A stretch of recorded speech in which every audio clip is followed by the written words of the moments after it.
what's going on? Welcome to my YouTube channel, The Jack of All Trades. My name is Leo, and today I will be talking to you about my dreaded sunshade. Man, oh man, oh man. Did I make so many mistakes with this sunshade, but overall, I love it. I like the way it came out. It just so happens that, of course, I had some things laying around that I thought I could use.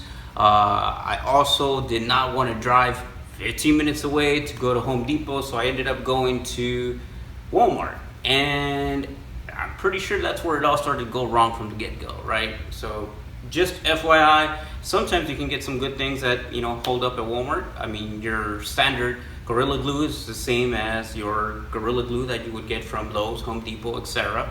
Other times, I mean, things might not be the most ideal. So hopefully you learned something from what I did so that you don't have to go back and correct your mistakes or keep doing things over and over like I did 3 times, and you can learn something, right? We all are here to learn from each other.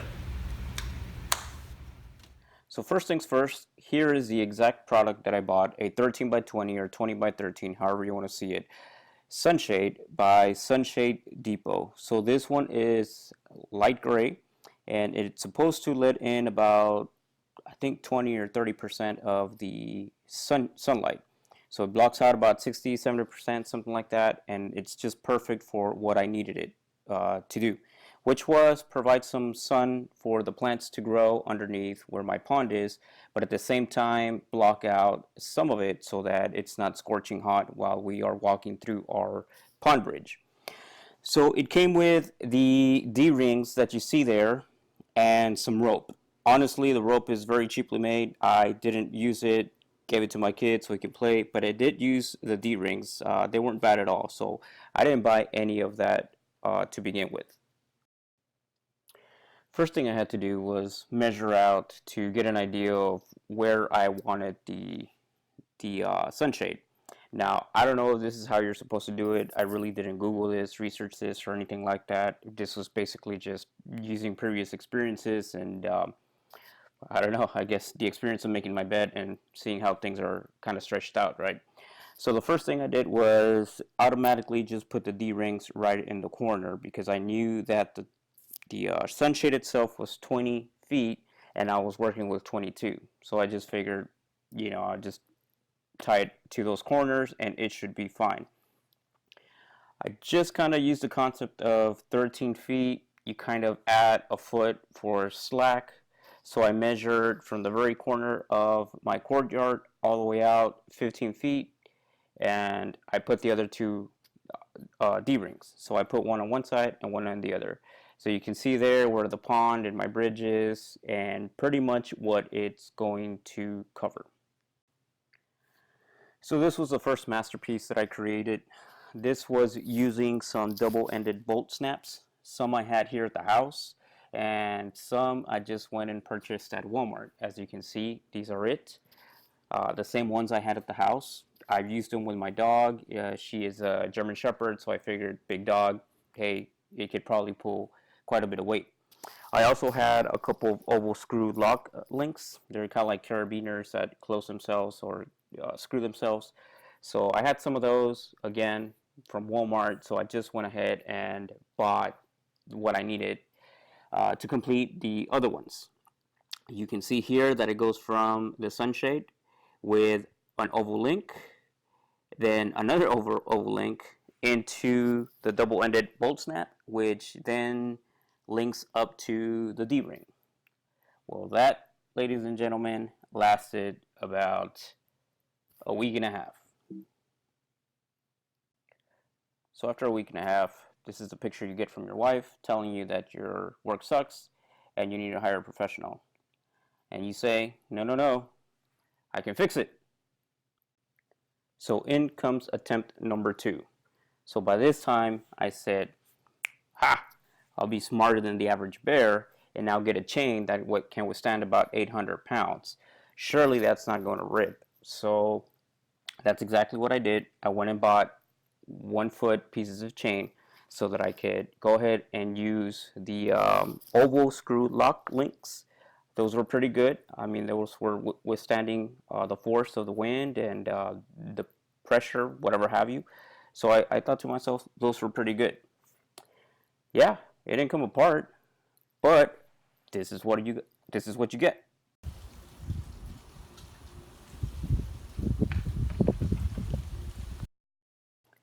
So this setup does not snap apart with cheaply made Walmart buckles, but you can't really do anything about tension. So once you put it on and you try to stretch it as much as possible, that's it. It just kind of stays like that. So it just kind of kept flapping up and down in the wind.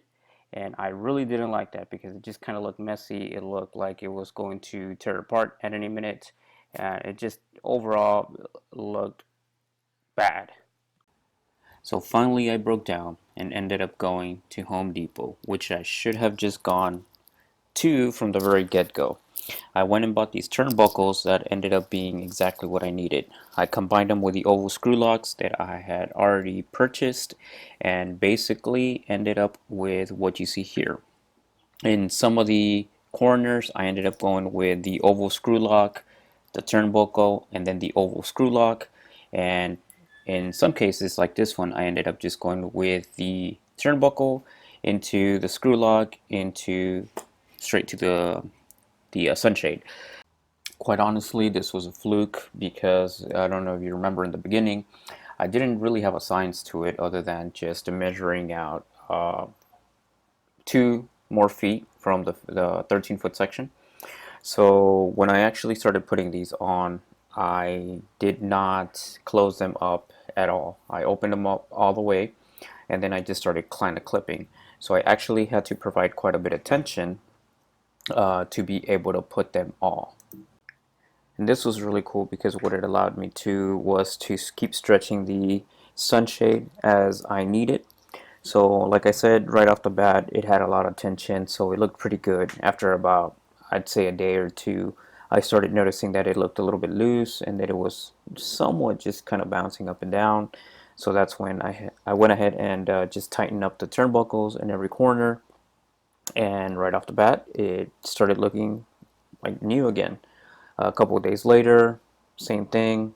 I started noticing that it was just kind of flapping up and down a little bit, not that much. Went to the corners, twisted the turnbuckle, put some tension on it. It looked brand new again. And so far, that's what I've been doing. I'm not even close to halfway on the turnbuckles, and it looks like it already stretched to its limits, and it's stayed pretty well. So this helps me tremendously when it rains, when the water just kind of slides out. It is on a slight angle, maybe about 2 inches, so that the water, just in case it doesn't go through the the sunshade, it could go off the side.